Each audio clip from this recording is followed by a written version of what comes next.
Thanks, everyone. We're just a minute or two late, but we're going to get started with our second session. Producer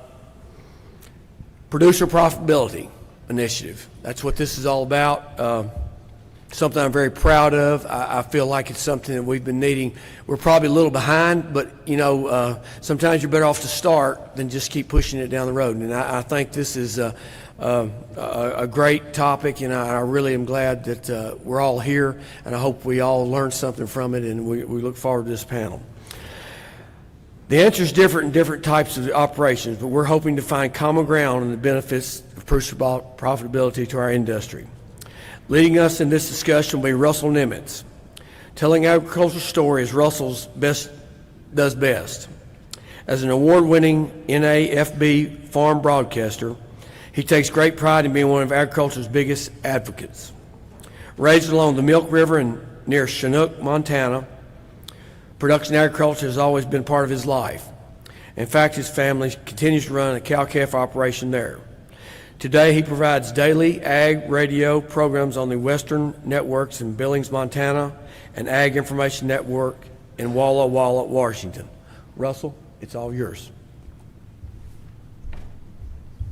Well, thank you, Mark, and it is indeed a pleasure to be joining all of you here in historic Oklahoma City for the Livestock Marketing Association's annual convention, trade show, and of course that coveted World Livestock Auctioneer Championship that so many people are always interested in taking home that coveted award. And every single day, my team and I, which includes Lane Nordland, Paul Humphrey, and Rachel Gable, take great pride in delivering the latest farm and ranch news and, of course, those important markets to our listeners and our television viewers on 110 radio stations in 10 western states every single day on broadcast TV still in Montana and Wyoming, and, of course, the social media channels like our Facebook page, website, Instagram, and YouTube. And producer profitability, and rightfully so, truly is one of those biggest issues and topics that we cover, and rightfully so. There's a lot riding on producer profitability, and there's a lot with this topic for you folks in the livestock industry. And I truly believe that every once in a while an industry is given a tremendous opportunity to reinvent itself. That means stopping, taking a look back at where we've been, where we're at right now, and where we want to be in the future. And in my opinion, for too long, the U.S. livestock industry has worried about those controversial issues that have divided and separated us and really hampered our industry and our producers to speak with a united voice. And so as we come together here this morning here in Oklahoma City, I think we have a real opportunity to ask ourselves and hopefully be empowered after this panel once we leave OKC.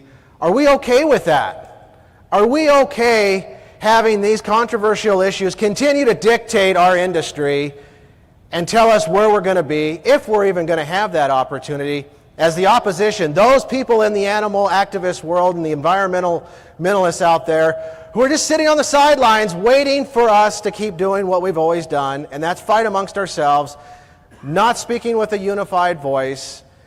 Those are the men and women that want to put animal agriculture out of business. So I hope after this panel, we leave here empowered and we have the guts. We have the guts to leave Oklahoma City and put those controversial issues aside. Think about what we're going to do as an industry. And I say we because I'm also very much intimately involved with this conversation and this topic, because if I don't have you guys in business, if we don't have our farmers and ranchers in business, guess what? My business also fails. So I hope we have the guts to leave OKC, to put those controversial issues aside, and think about what we really need to be focused on and start speaking with a unified voice and really talking about those issues that we can agree on, things like producer profitability, things like estate taxes, and how we're going to keep the younger generation on these agricultural operations across this great country of ours. So for the next hour or so, we're going to take a deep dive into this producer profitability topic. And with that, I'd like to introduce today's panel, and we'll get underway with that. Representing the American Sheep Industry Association as its current president, and also a purebred Angus breeder out of Wyoming, Diamond M. Angus, is Brad Boner. We also have Carol Medeiros, a certified public accountant with us here in OKC, and they own Rancho Casino Angus in both California and Nebraska. We have Jake Parnell, Cattlemen's Livestock Market, Western Video Market, and of course a leader amongst you here with the Livestock Marketing Association out of California. And last but certainly not least, our friend Matt Perrier from Dalebanks Angus out of Kansas. Ladies and gentlemen, thank you so much for agreeing to be part of this important producer profitability initiative panel here at the LMA convention. And if I could ask each of you just to kind of give us a brief rundown, a little bit about yourself, your family, and your individual operations, and maybe why you just decided to be live with us here in OKC, plus being live streamed on the LMA's YouTube channel for the worldwide audience out there. Brad, go ahead and tell us what brought you to OKC and why this is such an important topic. Sure, I think the reason we're, the main reason the sheep industry is involved in this, and I've known Joe for 30 plus years, Joe Goggins, and we saw that when the LMA came out with this initiative, and it fits into exactly the areas of concern we've had. It's our producers on the top of their mind as well, and so it was a no-brainer to be involved in this. I'm a fifth generation rancher in central Wyoming. About half our own units are cattle, half of them are sheep, and so maybe a little more unique perspective on agriculture than some here. So. Carol, tell us a little bit about your family, your operation, and why this topic is so near and dear to your heart. Well, I grew up on a small farm, Central California. My husband did as well. We met really young in college. Decided to start into the Angus business. I became a CPA. I grew up with a dad who had 4 girls. And way ahead of his time, he wanted us to be able to take care of ourselves, and accounting and being a CPA was a good idea. So I always pretty much did what my dad said to do because he was that guy. It worked out great. And so that being said, we went through though the early 80s. So what was happening in a family situation was no more. My husband and I decided to keep going, raise our kids on a ranch, work together, and today we made it. We actually made it through all of that, worked hard, and now have a ranch in California and Nebraska. I retired 6 years ago. So I'm full-time with my husband going back and forth. But I had 40 years as a certified public accountant, and the last 15 years especially was heavy estate planning. But before that, heavy tax planning. We were in the middle of California, lots of agriculture, different kinds, and it was very passionate for me to help families. That was the goal. Well, and as I told you before this panel started, I mean, it's so, whether it's in Nebraska or California, I mean, it's just so darn important anymore to have an accountant that is ag-minded, that understands what we do in this business, whether it's production agriculture or agribusiness. And so thank you. And I would have to anticipate that following this panel that you're gonna have a lot of questions, out there from the audience, on that topic, death tax, that we always say we need to talk about and do, but too many times we don't do it, and we really get ourselves in a bind. So thank you for being here. Jake, tell us a little bit about yourself and what brought you to this panel. Absolutely, thank you, Russell. Jake Parnell, I live in Sacramento, California. I've got Cattlemen's Livestock Market just south of Sacramento in Galt, California, and Western Video Market as well. The last 10 or 12 years I've been heavily involved with the Livestock Marketing Association. I sit on the board of directors for the western region of LMA. And I'm here because I come from a unique place. I come from the nation's largest agriculture state, but also the nation's most populated state. A place that faces challenges unlike anywhere else in terms of, you know, the population, the environment, the animal activists, and a place where we are challenged to make our farmers and ranchers profitable, but a place we need to keep them profitable. And so when LMA, when we started talking about this a couple years ago, it struck me as probably the most important thing the Livestock Marketing Association has done since I've been around, and that's to help us as market dealers and operators keep our producers in business, because then we stay in business. So that developed my passion in this, and that's what has led me to continue to try to push this initiative nationwide. Perfect. Well, we're happy to have you here and look forward to hearing more and some of your thoughts on why this is such an important topic and how we keep the momentum going once we leave here. Matt, tell us a little bit about your background and what you're up to these days, and of course your family. Okay, sure, Russell. Thank you very much. Matt Perrier, family and I own and operate Dalebanks Angus, seed stock operation in southern Flint Hills of Kansas, northwest of Eureka. Wife Amy, and we have 5 children, and then my mother and father, Tom and Carolyn Perrier. I'd be the 5th generation, I guess, of our family there in the Flint Hills. And also, and this would probably get at a little bit of why I'm here, also started a crazy thing called a podcast about 2 or 3 years ago. And on that, we talk a lot about the issues that I've heard you all talk about for the last 24 to 36 hours, and I know that you all have been talking about since your existence, but it's for sure, as Jake said, in the last 2 or 3 years, and that is producer profitability. And that means a lot of things to a lot of different people. I guess I first came into this fold thanks to Brody Peak on your board and a livestock market owner and manager north of me at Emporia about an hour.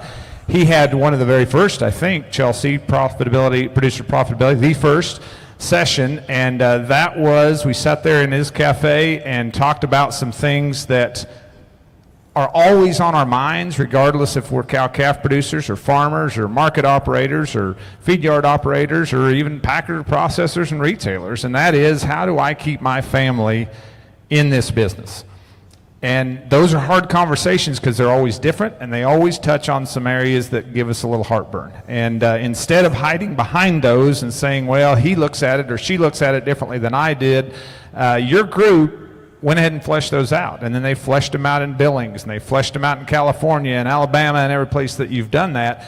And I think today you've gotten some things started. We may not have any answers. We may not have any answers after we get done here, but you've gotten some conversations started that I think can help us as an industry, and that's where I am enthused and excited to be here part of this. Well, and I agree. I mean, when it comes to producer profitability, and as I said in my opening remarks, I mean, so many times, whether it's this industry or the grain industry or the sheep industry, we just get tunnel visioned and we get locked into thinking this is what we have to focus on.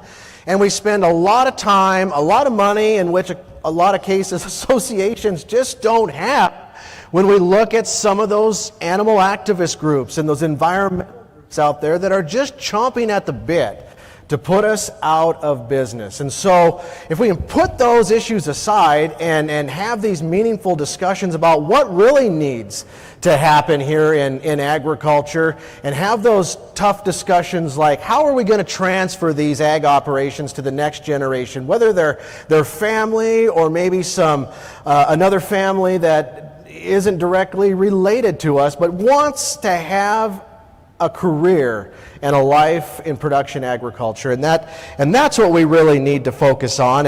And as part of this panel, I mean, you know, let's start that discussion and let's feel free to talk amongst ourselves up here and have that conversation today. And I guess, you know, going back to one of my interviews last year with Joe Goggins on this very topic in Billings, and he said, the LMA really has the opportunity here to be the industry lead, to kind of help pave the way and really develop a roadmap. And as we heard LMA's Chelsea Good last night, I mean, it's a hell of a lot easier to accomplish something if we're working as a team versus trying to do it all as an individual back in our own, our own rural communities. So, I mean, Jake, just talk on that. I mean, how this really is an opportunity for LMA to pave the way, to develop the roadmap, to go back home to our auction markets and our employees and our rural communities, and let's spread this producer profitability message like wildfire. Absolutely, Russell. It is the perfect opportunity. And LMA's role in this is everybody sitting in this room and our 830 member markets and dealers nationwide. And that's because as we go back to our communities, we are the true voice of what our producers feel. Yes, other organizations, trade organizations, the Farm Bureau, NCBA, and others, they have memberships, but they don't hear from their members on a daily basis like a market owner or market operator. They call us to talk about the weather. They call us when they have a new grandchild. They call us about the market and any other personal issues, or just to be a friend, or they come to our kids' graduations, or we go to theirs. And so we are so connected to our rural communities, we are so connected to our producers, that the opportunity for me here, for LMA here, and us as market operators and dealers is to be proactive, to get us away from reacting like so often we do in animal agriculture, react to each issue. It's about creating this conversation about where we're going and how we're moving forward. It's about bringing memberships that are loyal, or producers that are loyal to other organizations that might disagree on 5 or 10% of the issues, but for the most part, they agree on where the future of this industry needs to be. It's bringing them together from a grassroots level. It's forcing that conversation amongst staff and amongst leadership in these organizations, and it's done by us going back to our members, talking to our members. Reach out to your local Cattlemen's Association. Reach out to your Stock Growers Association. Maybe it's a Rotary Club in Turlock, where Carol's from, that's all dairymen. Reach out to them and start that conversation of what do we need to do to survive in the future. And yeah, we've talked about estate tax. We've talked about access to ground and forage and being more competitive. We've talked about bringing the next generation along.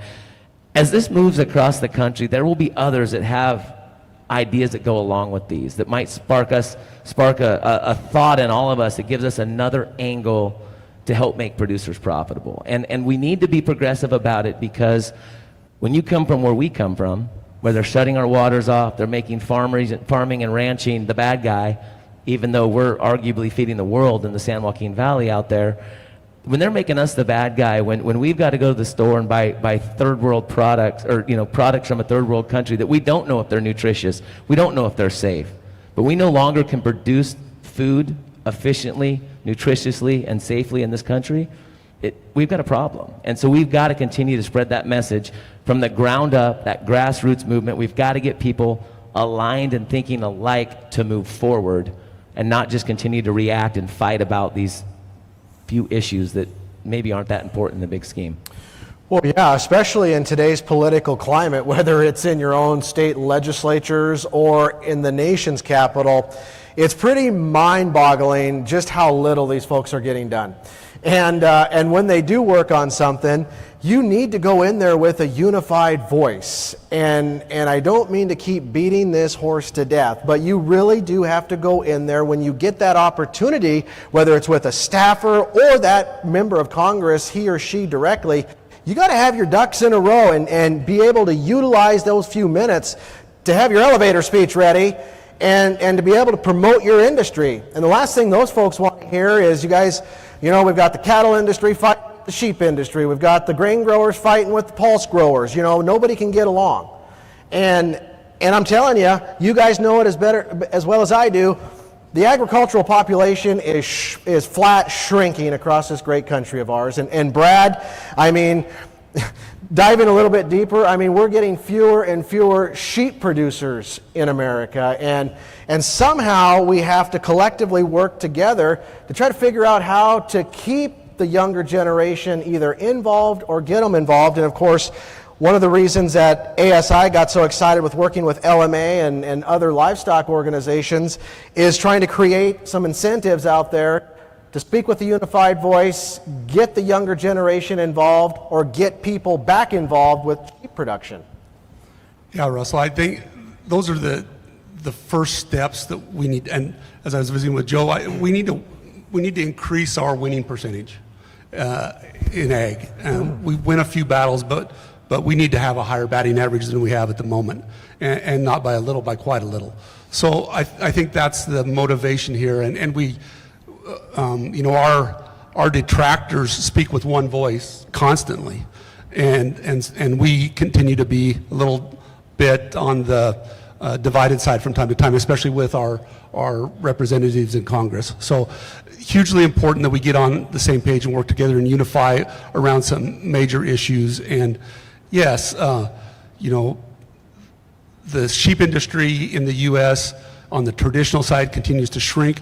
We are growing on the non-traditional or the ethnic side, and so there's a market shift there that we're experiencing in the sheep industry, which any of your members here that handle sheep are experiencing every day, because they deal with a lot of the ethnic trade in these local sale barns. So we continue to the only thing constant is change, and we need to be on top of that change, and then continuing to give our young people, as in my personal life, my brothers and I have 2 brothers, so there's 3 of us in the operation.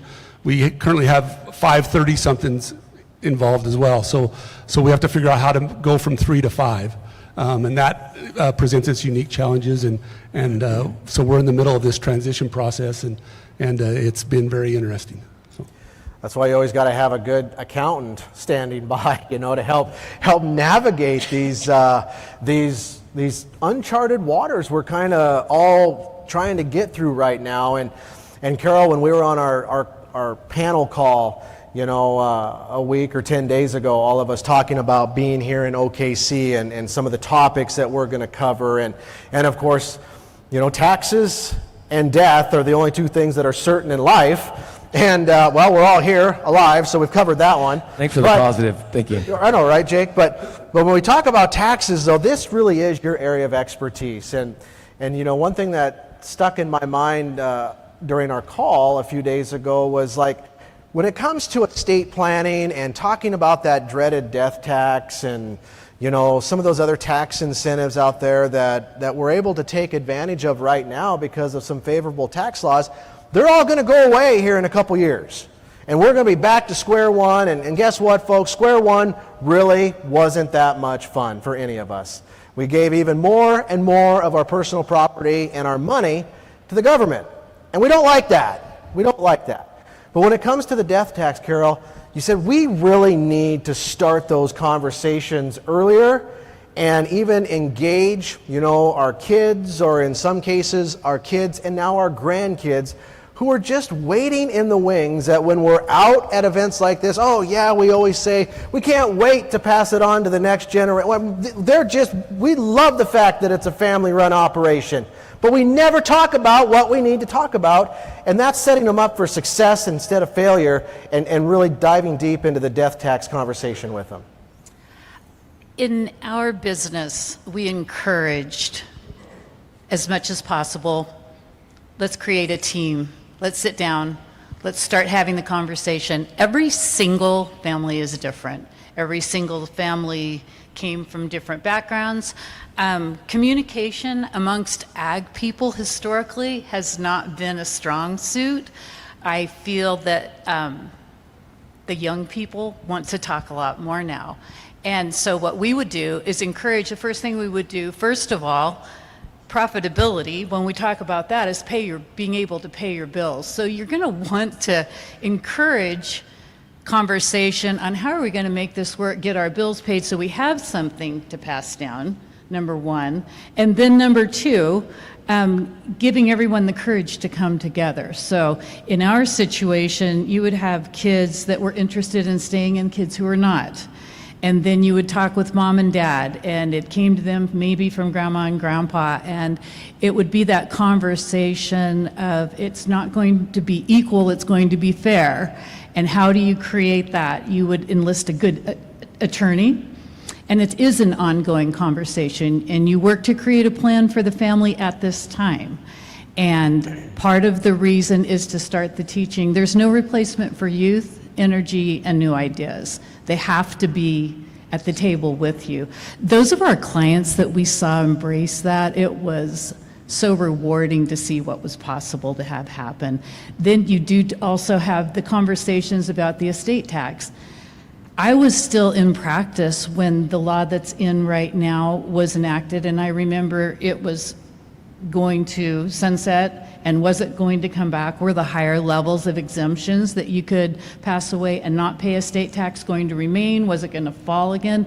It was a terrible time, because then it was, do we need to gift, and do we need to this? And people were starting to scramble. Well, we know that, in fact, they did bring back the higher level, and it continued to be adjusted for inflation. Now they're talking about the same exact thing at the end of 2025, down to levels that are not reasonable.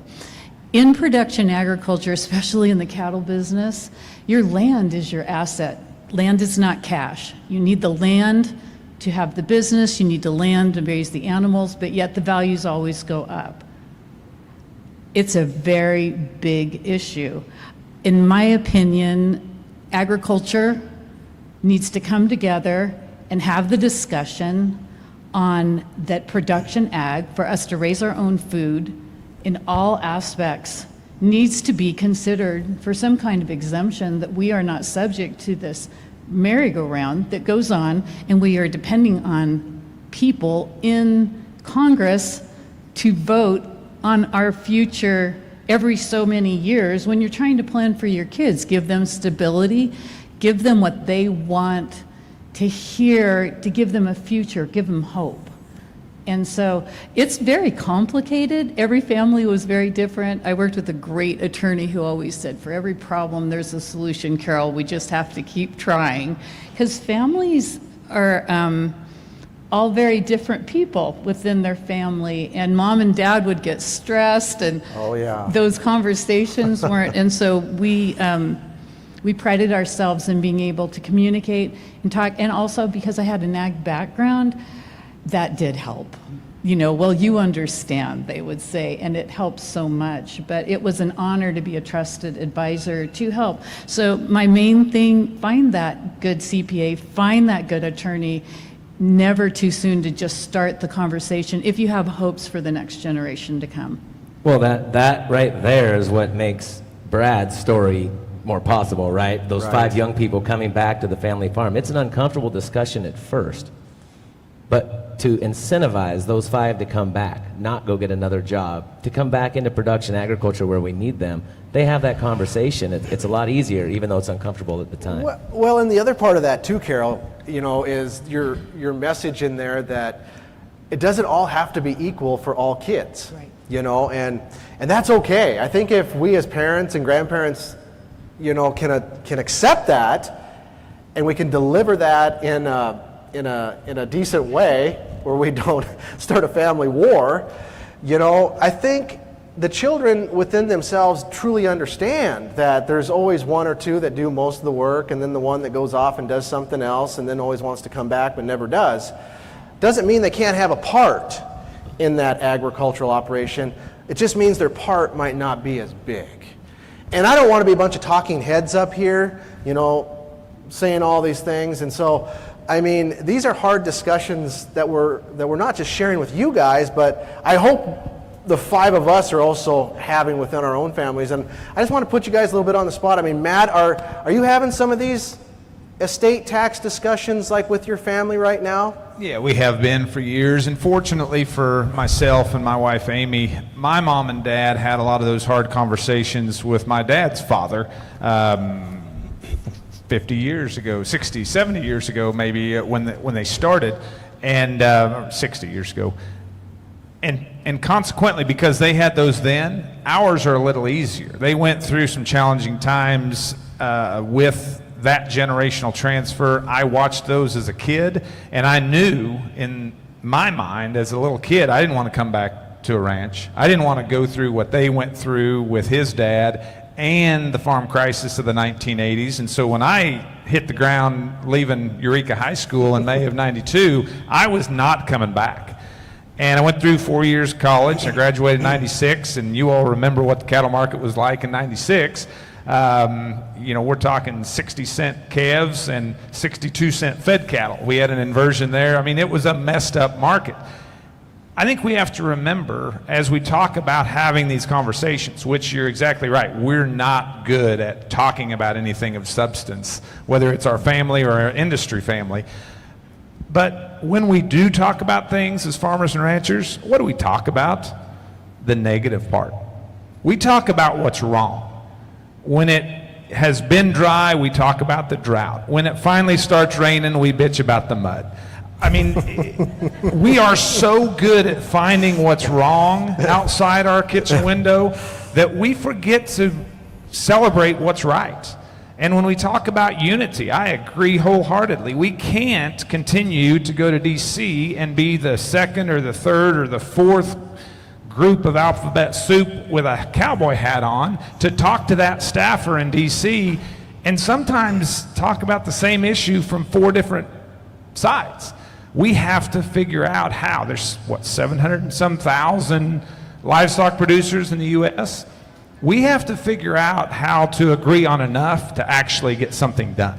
And I think that probably gets at more than just having this industry unity for the sake of industry unity, Joe. It gets to the standpoint of us putting ourselves in someone else's shoes and walking there for a while. And when we do that, as a group of livestock market owners, of livestock producers, of livestock feeders, and even the evil livestock packer processors and folks that are taking it the last yard, I think that we come at better solutions. And that goes back to that family question and that conversation that we have to have.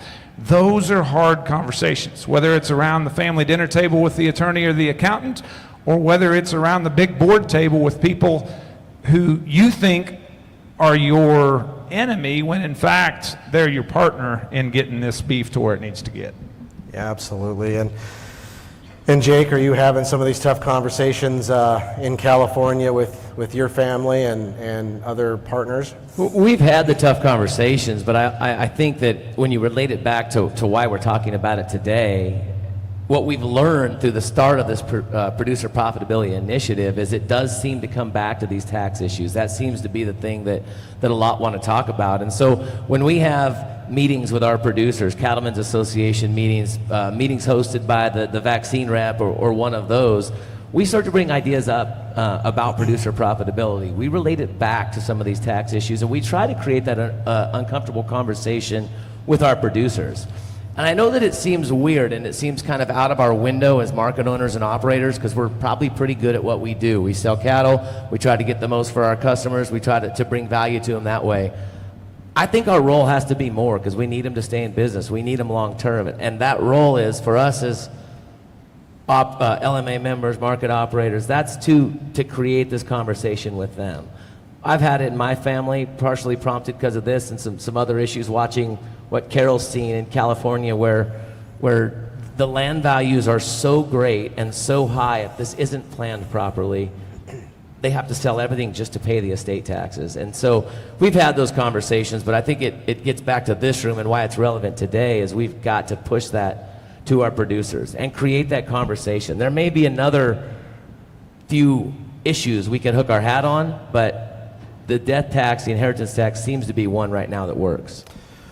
They're popping questions at us. Yeah, I see that. I kept looking out. I need to look down every once in a while. But, you know, part of the issue and part of the challenge that we have in agriculture is we're just, you know, it seems like every generation is getting further and further removed from rural America and production agriculture.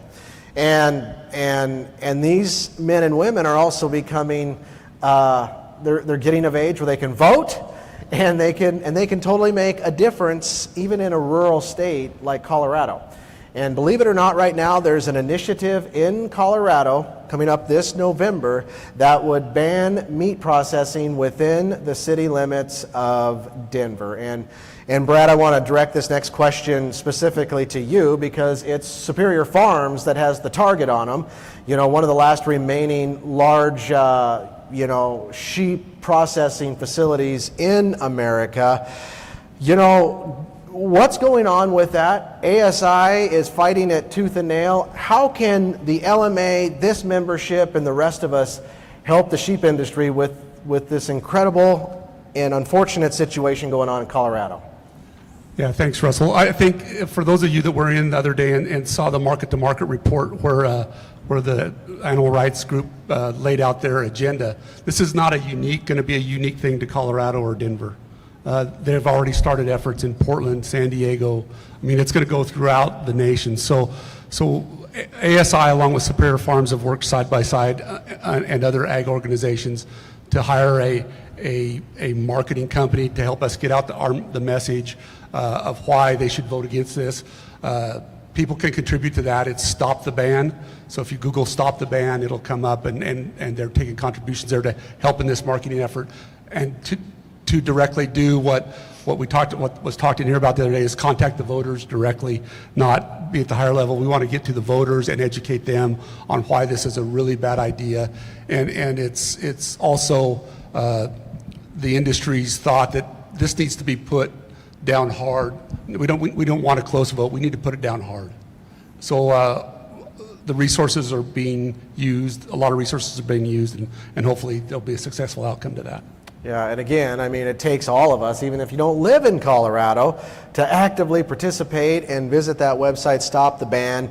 You know, the more that we can get on that website and, you know, hopefully, you know, pump the brakes a little bit on stuff like that. Yeah, and again, I just would reiterate, this is not going to be unique to Denver. It's coming to all of our cities. So I think the better effort we can make to really mash it will help. Yeah, for sure. Carol, you got a question up there on the screen. Your clients were in all aspects of agriculture, and you were able to see just how they received exemptions and subsidies. How are cow-calf producers at a disadvantage, and what's your advice in staying viable? This was quite the eye-opener for me at a very young age. We did have a lot of dairies in our area, we still do. And when we would do tax returns every year, and I would see federal subsidy money coming into these tax returns very steadily, all of them, the big ones, the little ones, all of them. And they continued to grow, and the more I learned about it, the more I learned how united the dairy industry truly is. And long ago, years ago, when I was young, they went and they lobbied and they became united as one, something you're talking about, and they were able to sell it saying children need milk. They really went to the heart of it. Well, children also need protein, and children need a life as well to look forward to live with in our own families too.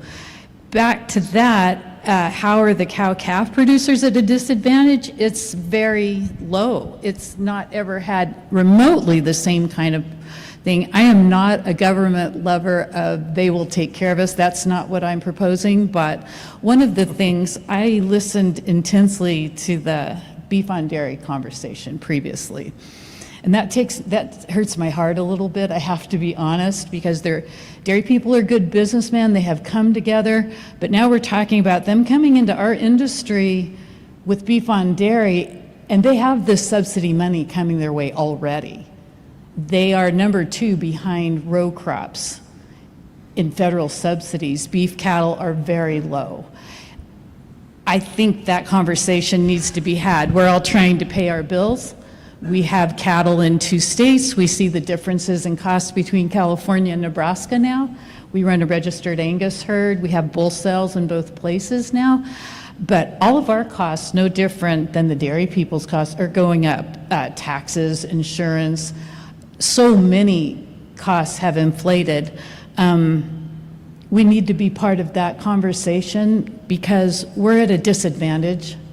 If that is also happening, they have a right to do this. They are competitive business people. The dairy people are. They're getting bigger. There are fewer, smaller producers, but I feel that we have to have a conversation.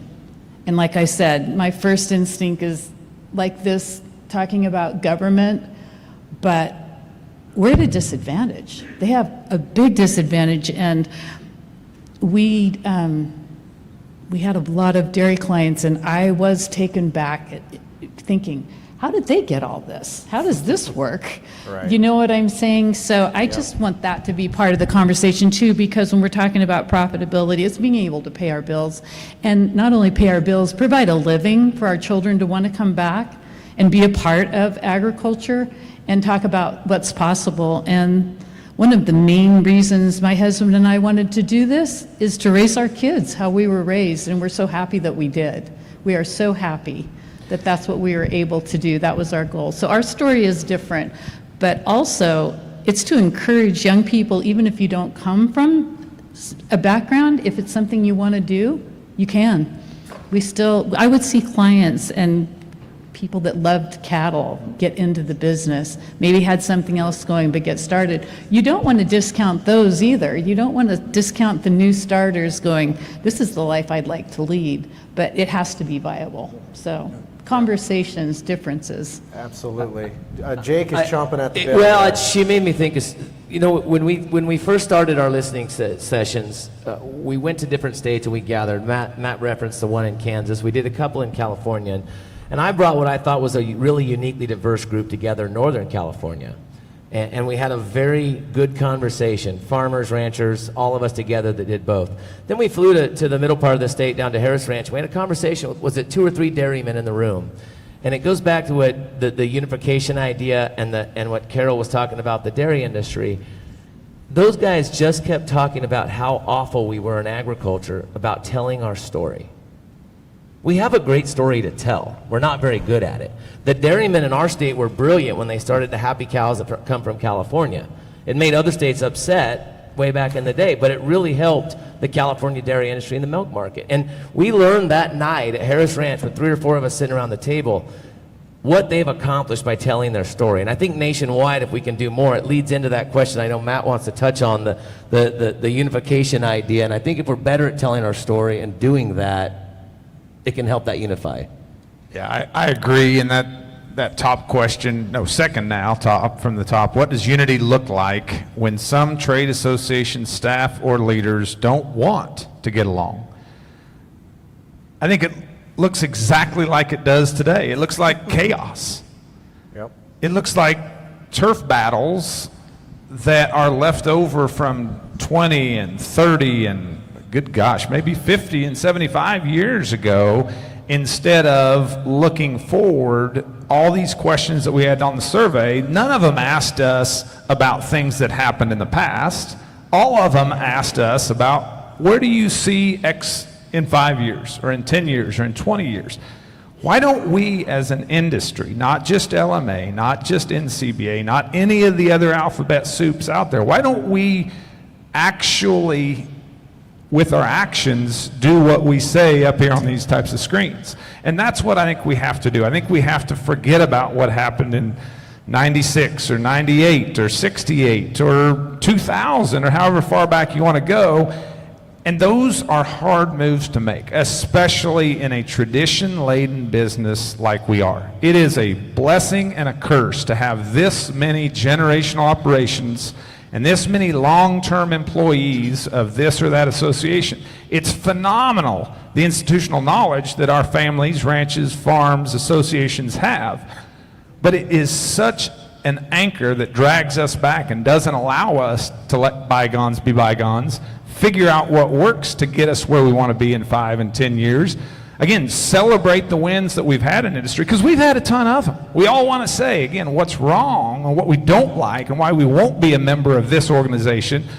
We rarely say, whether we liked it at the time or not, look what value-based marketing has done for us as an industry. Look what a focus on the consumer has done for us as an industry. Did we have to change the way we did our businesses? Yeah. But you all sitting right here, you made those changes. And probably, as an industry, made more money in the process. And we have to remind these staff and leaders of these organizations that they work for us. That's exactly right. We are spoiled at LMA because we have such great REO staff, such great staff in Kansas City, where we feel like we can pick up the phone every day of the week and someone somewhere is going to answer. At these other organizations, and I'm not picking on any of them, but NCBA, RCAF, U.S. Cattle Feeders, Farm Bureaus, it's not like that. There's a certain segment that engage at a level, But sometimes these staffs and fighting amongst themselves at different organizations get so caught up in that, they forget they actually work for the dues-paying member on a daily basis. And we have to demand better from those organizations. We have to demand, all of us, LMA included in that, we've got to come back together. Yeah, I agree, and the one thing that I would push back on is that that doesn't exist at any of the other organizations.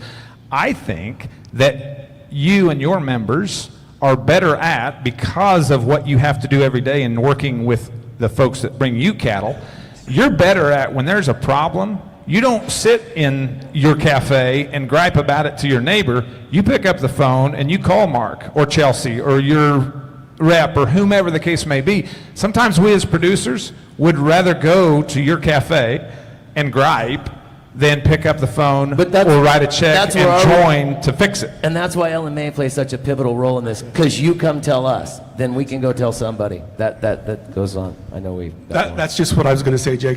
From my seat, LMA is uniquely aligned here because you talk to the guys in the hills every day, and some of us in these organizations do get tunnel vision, and you guys are uniquely aligned to bring this to your members or to your customers, and I think it's huge. It is huge, and if you think about just kind of wrapping that discussion up on this question, I mean, what an incredible waste of dues dollars when they're already pretty limited, whatever association or industry you're talking about, to sit there and be fighting amongst ourselves even within these associations. And we have so much good and important work that we really need to be tackling. Believe it or not, time is winding down on us here, and there's a few more questions on there. Brad, I want to direct this next question to you. I mean, the bottom question on the screen, I'm not going to read that. Everybody in here can see that question, including us, but how important really are these intensive education programs for ranch management and ag business management, to help us through these kind of uncharted waters? Yeah, no, I think they're important. The University of Wyoming's just done the same thing that TCU did. So I think they're hugely important, and they've had a lot of support to do that. I think, speaking for myself personally, what I learned in college was how to learn. We learn every day. We don't stop learning every day. And the ranch management techniques have changed over the last 50 years, which they needed to. They will continue to change. So I think the main thing that we need to get through the younger generation's head is never stop learning, ever. Carol, any follow-up on that? A combination mentoring, mentoring those that want to learn. I believe that is just so important, sharing our knowledge, sharing what we know, and reaching out to those who do want to learn, the young ones. For instance, there's young men in California that their grandfather had a dairy, and he bought a beef ranch not far away, and they became very interested in the registered Angus business, and to this day, they now are some of our best help. They have their own small herd. We got them started. They're wonderful young men getting married, and I liked when it was said, our 3 children, we raised them to go find their happiness, find their way. They have located in different places in the United States actually today, but they still love to come home for the bull sale, the people, the camaraderie part, they'll always love that. But I think all of us can reach out and mentor and invite them in and teach them hands-on as well. I think that's just very important to do. Yeah, I think it just gets back to no matter what level, whether it's the local, state, national, international, just get involved. Be involved with something, I think Matt and Jake both drove it home during this panel. We have to get better, and we have to do more of it, of telling our great story. And Matt, that top question, give us your thoughts on that. What can rural ag-based counties do in states like New Mexico and Colorado to tip the scales in an ag favor against the Metroplex's majority vote? Something that we talked with Brad about, that meat packer ban within the city limits of Denver. This is only going to continue to grow in America's metropolitan areas.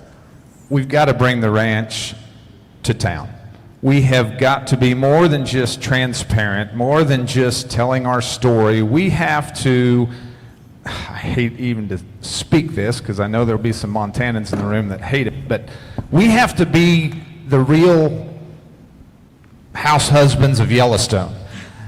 You know, Yellowstone, whether you like the one that brings up Yellowstone. Okay, We almost made so it an hour. you Montanans are all the same, and I get why you hate it, but here's what I capture from Yellowstone. Hell, I finally, when I walk through an airport, people actually say, "You must be from Montana." You got to be John Texas. Dutton. It's John Dutton. Yeah, see, it's brought you back on the cow country map. What Yellowstone tells those people that know nothing about our business is that family will put their heritage and their legacy and their love of the land and the livestock above anything else they do. And that is a message that the anti-meat campaign has told the exact opposite of for decades. And so whether we have a train station or not, we can still capture, what we can learn from Yellowstone and everything that Taylor Sheridan has done is that people do give a damn about what we're doing. And if we will tell them and put it, we don't have to tell them about every detail. They sure don't want to hear about the science, which is hard for me because I'm a scientist. But if we can put it into context that proves to that person making a beef industry decision or making a voting decision on a ballot initiative that we love the land as much as any other environmentalist around, that we care for that animal better than any Humane Society person around, we've won. And we can do that with these little things, and the next generation, those 5 kids are way faster and better at this than even I am, and I've gotten better, but my kids are way fast. We've got the power to do that, but we need to share that, and we've got to share the good and the bad, the reality of what it is that we do. And we've got to know that they want that and there's value on it. Well, absolutely right. You know, I mean, we talk about the challenges of, it seems like every generation is getting further removed from rural America and production agriculture, but at the same time, I mean, studies and surveys continue to show food consumers want a relationship with their food producers, and we have to capitalize on that, and that's exactly what we've been talking about here. Even though we do face some unique and uphill challenges with some of these big issues we've been talking about, at the same time, they want a direct relationship with you guys, and everybody that's not here. And we have to be able and be in a position to really capitalize on that. And, you know, as we kind of wind down, you know, one of the questions on there is, we've been talking about producer profitability and everything that we've been talking about within the past hour. You know, Jake, you know, how do folks go about doing something like this back in their own communities, you know, even if it's at the local level or a state level? I mean, get these conversations started. I think it looks different for every state. Joe and Forrest and you guys in Montana did an excellent job with engaging each and every livestock market. I think that in our state that's a little bit more spread out. I'm looking at David Macedo right here. We maybe engage more industry groups to create this conversation. But I will tell you the best way that every one of you can do it, and I encourage you to do it, is go to your REO today when you see them and talk to them about how you can engage your community in this discussion. They will be there to support you. The LMA will be there to help you. And you might show up and there might be 40 people and 2 active participants, but I guarantee all 40 of those people will start thinking about it, will start talking about it to their neighbors, and that's how we start to make an impact. That's that grassroots movement. So we can't be scared to do it. We can't be scared of failure. If I held one at my sale barn right outside of Sacramento, if I didn't personally call all of my customers to invite them, we might not get great attendance. But if I had 5 people in there and could make a difference, it would work. And so I'm going to address that next question as well. Do you believe producer profitability will be a question in the WLAC semifinals? I have absolutely no idea. But I would tell you, as participants, that build up to the anticipation was great, Jake. Thank you. Yeah, as participants, just relax, be yourself, and answer the questions honestly and efficiently, and you'll be just fine. Yeah, absolutely. Well, we are kind of running out of time here, and I think we're going to try to go to the Manti and ask 3 more questions in the phone survey. And Can I do the top one? yeah, go ahead. There's your answer, Matt. Yeah, there you go. Oh, okay. I'm probably going to dive on a sword. Joe, you told me to give him hell, so I'm going to give him hell. The beef checkoff is a lightning rod amongst every organization that is on the face of this earth, in this country. Beef industry organizations love to hate on the checkoff. We love to hate on a lot of different things. But in my opinion, that it has played a role in producer profitability. We just don't see it. The things that we want to talk about on the beef checkoff is what? Beef, it's what's for dinner ads, right? And we're not seeing them. You know why? Because we're not supposed to. We have a freezer full of beef. We're not the target market. What I think the beef checkoff has done has been in the background. It's been in the beef quality assurance when we moved the shots from the round to the neck. And we added, I don't know how many millions of dollars from the consumer who didn't any longer have a big old abscess in their top sirloin. It is in the surveys and the studies that allowed us as cowboys who rarely get to a meat case to understand how that meat case needs to be shaped. So yes, I understand the first person to profit from that is the retailer, and then the packer gets a little bit of that money, but guess what? Those 60-cent calves in 1996 that are now $3.80 have a little bit of something to do with all of those little scientific things that we changed in management. I don't know that I can say that whoever the voice of the beef checkoff added all that much money to what that carcass is worth, but I think the science that we used and changed some of our methods and our management gained us a lot. And so in that regard, I think the beef checkoff has been successful, my opinion. And you can like it or hate it, but we won't know directly unless we go takes ask. forever. We all have connections. There's a few of them here of folks that sit on that board that make those decisions. If we have an issue that we want to fight, let's go talk to them about it. Well, Let's and you ask guys if they think the wanna beef help. checkoff is operating on a pretty small budget. Brad, talk about what it's like to be in the U.S. sheep industry and work with the lamb checkoff allocations. It is minute compared to the beef industries.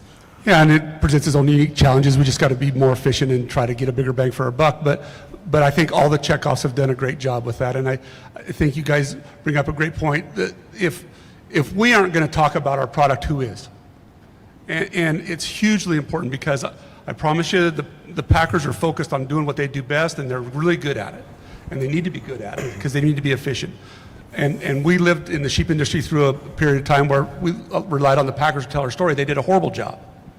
So we have to tell that story, and that's why I think the checkoffs have been super helpful for all the commodities. Oh, sorry, Brad.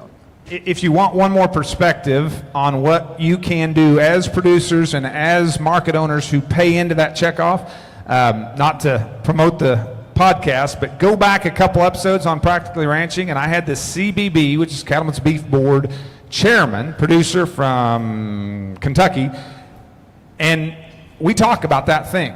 Andy Bishop did a great job, in my opinion, as a both producer and a leader of the beef checkoff, talking about the fact that they're not perfect and they want to be better. And they get better when you all talk to your CBB rep or serve on the CBB board and make that checkoff even better.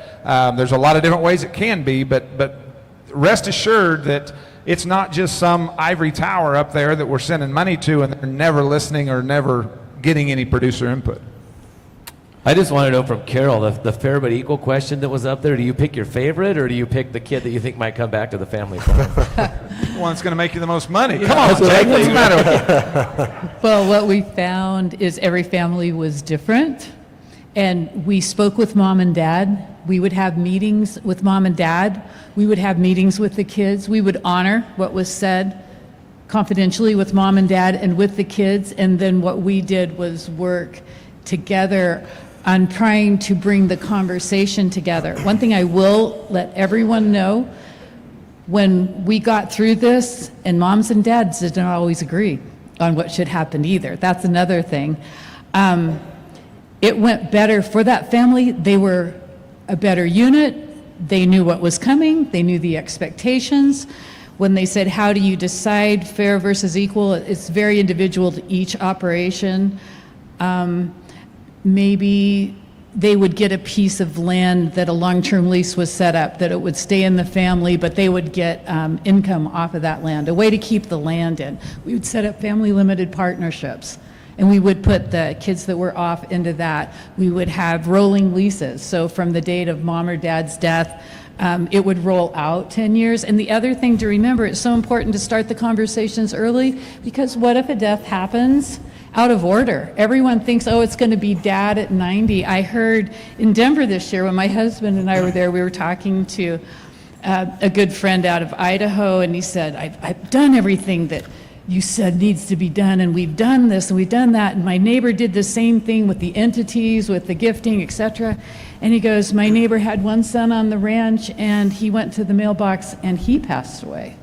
And dad was alive, and then dad had to work with his wife that was left to try to keep it all in the family. There's a lot of stories that are difficult but possible to work through. With no communication, they go much worse.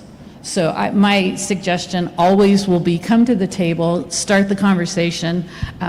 My final chapter, it took 11 years, but we had a big family and 4 different units, and dad passed away in an accident. It took 11 years to settle it, and we did it right before I was done. We got it done. My husband and I had a $100 bet that we weren't going to get it done, and I won. You know, it was really a difficult situation, but it taught me that you can get through it and keep trying and set everybody up to keep going. So that was a worst case scenario. I happily had some really good, happy scenarios as well, where mom and dad, and there was cohesiveness, and the kids respected mom and dad's wishes too. But mom and dad were open to hearing what their thoughts were. You've got to be open to what they want as well. Right. Well, we just have a few minutes left before we dismiss the panel and dismiss the audience for lunch next door. But I guess I just kind of want to wrap things up with some final thoughts from each of you, and I just want to, plant the seed, maybe a question, or get your thoughts, provoke your thoughts a little bit with those final thoughts. Another good quote from our good friend Joe Goggins. We've heard him say to us and a lot of this membership, and of course his customers across the West, for far too long, this industry has always played defense. It's always been defense. And defenses, as Joe would say, they win championships. But you know what? It's okay, and it's high time for the U.S. livestock industry to play a little offense. And as we talk about producer profitability, Jake? Art, I think that this is the single biggest thing that us as market operators, dealers, will do. I'm 45 years old, in the middle of my life, in the middle of my career, and I've seen some stuff and I haven't. But I will tell you that I think this is our opportunity to make the biggest impact we ever have. We talk about the high cattle market. We brag about auctions we've sold. We brag about deals we've made. That's all important. But the most important thing is to keep our producers in business. The most important thing is for us who have the resources, who have the contacts, to go back to where we live and to create this unification, to create this movement, to continue to push. It will be the most important thing any of us do for the long-term viability of agriculture. We have to be proactive. We have to play offense, like the man said. And I would challenge each and every one of you as market operators, leave your comfort zone. Leave that auction block. Leave calling customers and talking about the market. Call them, talk to them about these bigger issues. Host a listening session. Bring people together and talk about the difficult things. It's the most important thing we'll do. Brad, final thoughts? Yeah, Jake, I totally agree. And I think the definition of insanity is doing the same thing over and over again and expecting different results. I think it's time we step outside of our comfort zone and do something different and increase our batting percentage. Matt? I just told my son the other day when cattle got out because he forgot to fix the one creek gap that I said, go to first and do that before you put all the other wires up, that you've got to do the hard things first. Do the hard things, the things that you don't want to do. to go have those conversations with the next generation, or to go have that meeting that Jake talked about, or to go to some kind of consumer event, put yourself in that zone where it's not comfortable. Do that first, and that will make more of a difference than you realize, and you'll actually get to it. I'll quote two guys. I love quotations. Both very wise philosophers, Benjamin Franklin and Jerry Garcia of the Grateful Dead. So I just heard this first one the other day. Benjamin Franklin said, "We must all hang together, or most assuredly, we will hang separately." And I love that quote. And then we fast forward to Jerry Garcia, a couple years after Franklin, said, "Somebody has got to do something about it. And it's just incredibly pathetic that it has to be us." It's us. It's not the industry. We were talking about this last night. We are the industry. Don't find what's wrong with the organization that you don't think that you want to support or join or send whatever money to make sure that they help you carry that message. Don't find what you don't like about them. Find what they're capable of and then go help them get it done. Carol? Have those hard conversations with your family.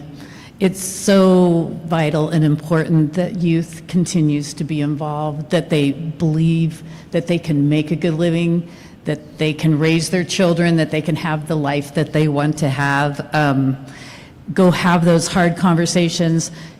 Make the meeting with your accountant, with your attorney. Start it now. You'll never be sorry. And good luck with it. It's not easy, but there's people out there like we did that we were honored to be a trusted advisor to help families work through these issues.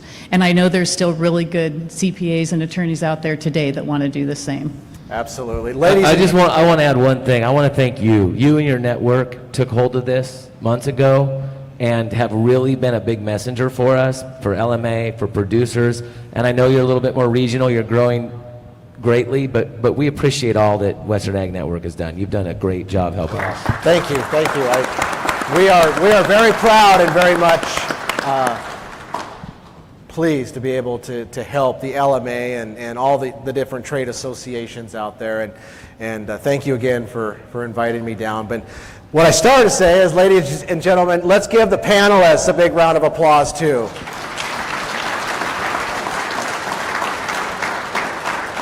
And we've covered a lot of ground in the past hour or so, and truly you have an asset in the Livestock Marketing Association on this very big and important topic, producer profitability. And of course, LMA took the lead last fall, and we're just trying to start that grassroots movement out there in the countryside, and it truly is on fire out there. So as we leave Oklahoma City later this weekend, let's take this passion, let's take this momentum back to our rural communities, our auction markets, and our farms and ranches, and let's keep it going, and always feel like you can utilize the LMA and their resources, their leadership, their staff, everyone, and you can learn more by visiting producerprofitability.com. And we appreciate your time, and we appreciate the panelists' time, and gosh, let's have the guts to take this livestock industry into the next little bit here and do something different than how we've always done it. With that, we'll go ahead and conclude. Lunch is next door, and continue on and have a great convention.